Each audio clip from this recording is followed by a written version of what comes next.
Hello student, welcome to excellent physics channel.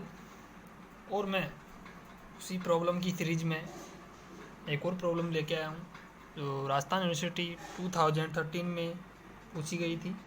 Problem है, following figure shows an inclined plane of mass m1, it is sliding on a horizontal smooth surface and a body of mass m2 is sliding on its smooth inclined surface. Derive the equation of motion of the body and the inclined plane. Rajasthan 2013 में आई problem है student. इसका हम ये figure given है student. ये horizontal smooth surface है, ये भी स्मूथ सरफेस है। इसमें क्या है स्टूडेंट, ये एक हॉरिजॉन्टल स्मूथ सरफेस है जिस पर एक m1 मास है जो इस प्रकार से इसका शेप है। इस पर क्या कर रहा है स्टूडेंट, मूविंग कंडीशन में है, इस पर मूव कर रहा है, स्लाइड हो रहा है। और एक m2 मास, इस m1 मास के अबव इंक्लाइंड प्लेन पर क्या हो रहा है, स्लाइडिंग हो रहा है। स्टूडेंट आप समझ रहे होंगे यहाँ पर हॉरिजॉन्टल स्मूथ सरफेस क्यों बोला गया है, क्योंकि वी नो दैट, हम जानते हैं इफ यदि यहाँ पर हॉरिजॉन्टल स्मूथ सरफेस नहीं दिया हुआ होता तो फिर हम यहाँ पर दो बातें सोच सकते थे स्टूडेंट। यहाँ पर कुछ अन्य फोर्स भी उपस्थित हो सकते थे, लाइक फ्रिक्शनल फोर्स हो सकता था यहाँ पर, जो नॉन कंजर्वेटिव केस में आता है। और उस स्थिति में हमारा जो यूलर लग्रांज इक्वेशन है वो एक जनरल फॉर्म में नहीं रह पाता है। फिर वो मैंने आपको प्रॉब्लम 2 में जस्ट अभी इसके पहले वाली प्रॉब्लम में बताया भी था। उस फॉर्म में फिर हमारा लग्रांज इक्वेशन आ जाता है। उस क्वेश्चन में हमें कहा गया था कि एक फ्रिक्शनल फोर्स यहाँ पर ऑब्टेन किया जा रहा है 1/2 kv² के रूप में। तो स्टूडेंट यहाँ पर हॉरिजॉन्टल स्मूथ सरफेस इसी कारण से दिया गया है ताकि हम जो लग्रांज इक्वेशन है वो हमारी कंजर्वेटिव केस की हम लगा सकें। यहाँ पर कंजर्वेटिव केस में जो लग्रांज इक्वेशन होती है वही हम यहाँ पर अप्लाई करेंगे। तो स्टूडेंट आप इस बात को हल्के में ना लें, ये बात बहुत ही अच्छी यहाँ पर लिखी गई है स्टूडेंट। मान लीजिए क्या हमें दिया हुआ है प्रश्न में कि x1 डिस्प्लेसमेंट है इस m1 मास का, और यहाँ ओ डेज से x2 डिस्प्लेसमेंट किसका है, m2 मास का। तो हम थोड़ी सी थ्योरी इसके बारे में लिखते हैं। In above figure m1 slides on the horizontal smooth surface. m1 किस पर स्लाइड है, हॉरिजॉन्टल पर, and m2 slide on the smooth inclined plane of mass m1। So the degree of freedom of system is 2। जो degree of freedom हो गई ना system की, वो 2 हो गई है। Hence we need to generalize coordinate. हमें दो जनरलाइज कोऑर्डिनेट की यहाँ पर आवश्यकता है सिस्टम को डिस्क्राइब करने के लिए। And x1 and x2 represent the displacement of m1 and m2 particle respectively from o and o dash respectively. Initial point इनकी o और o डैश। अब स्टूडेंट हम वेलोसिटी फाइंड करते हैं क्योंकि हमें काइनेटिक एनर्जी और पोटेंशियल एनर्जी चाहिए। तो हमें काइनेटिक एनर्जी फाइंड करने के लिए पहले वेलोसिटी चाहिए। Velocity of m1 with respect to o। m1 की वेलोसिटी देखेंगे मैं o से, तो x1 डिस्प्लेसमेंट है तो वेलोसिटी कितनी हो जाएगी, x1 डॉट। इस प्रकार velocity of m2 with respect to o dash के कितनी हो जाएगी, x2 dot. But student velocity of m2 with respect to o, यहाँ पर ध्यान देने वाली बात है स्टूडेंट, v बराबर x1 dot plus x2 dot कैसे आ गया स्टूडेंट, और यहाँ v² करेंगे तो हमारा ये देखिए स्टूडेंट कैसे आया। यहाँ पर इसके लिए हम एक आकृति या फिर एक फिगर बनाते हैं, उससे आपको ये समझ में आएगा स्टूडेंट। मैं इसको पहले ही बना सकता था लेकिन फिर आप मैंने सोचा समझ में नहीं आएगा।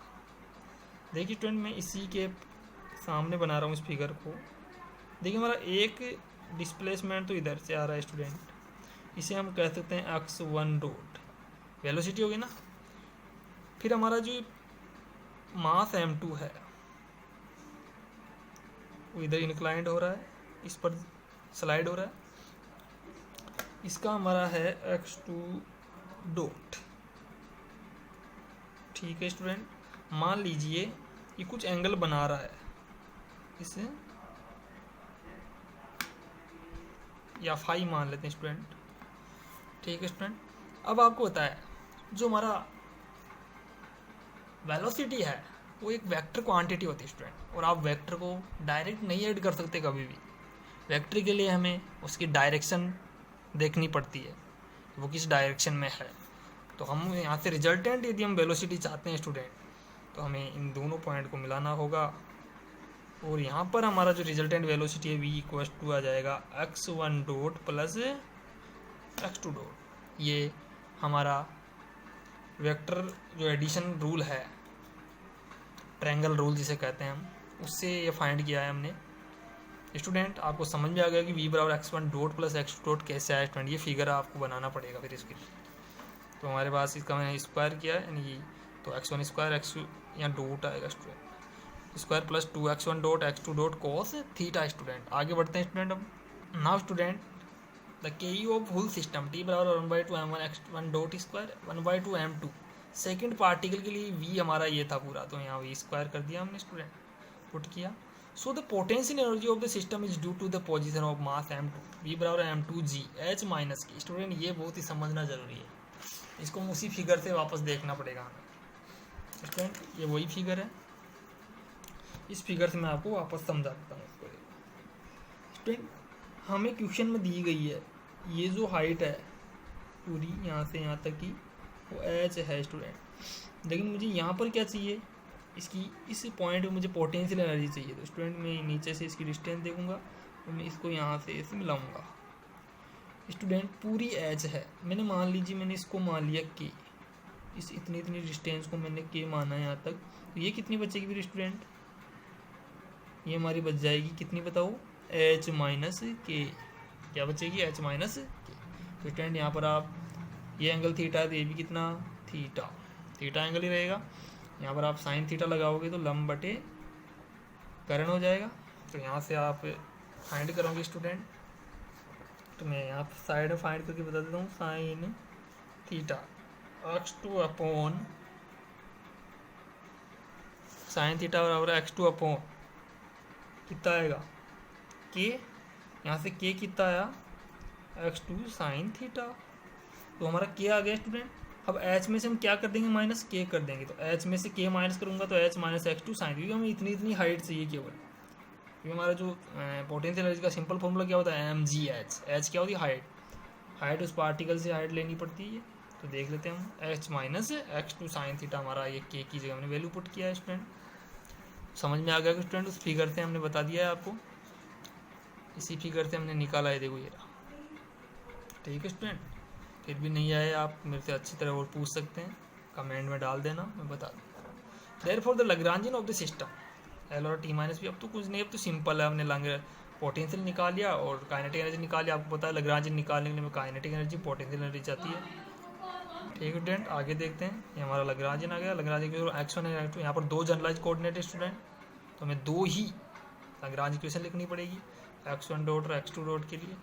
x1 और x2 के लिए हमारे पास ये वैल्यूज आएगी, ऐसे पुट करेंगे आप लोग, ये हम फाइंड कर लेंगे स्टूडेंट। इक्वेशन 1 और इक्वेशन 2 इन्हीं में वैल्यूज पुट करेंगे स्टूडेंट, दोनों इक्वेशन में वैल्यूज पुट करेंगे। और 1 और 2 को हम एलिमिनेशन मेथड से सोल्व करके हम x1 डबल डॉट और x2 डबल डॉट के वैल्यू, ये इक्वेशन ऑफ मोशन है स्टूडेंट, ये मोस्ट इंपॉर्टेंट क्वेश्चन है स्टूडेंट, आ सकते हैं।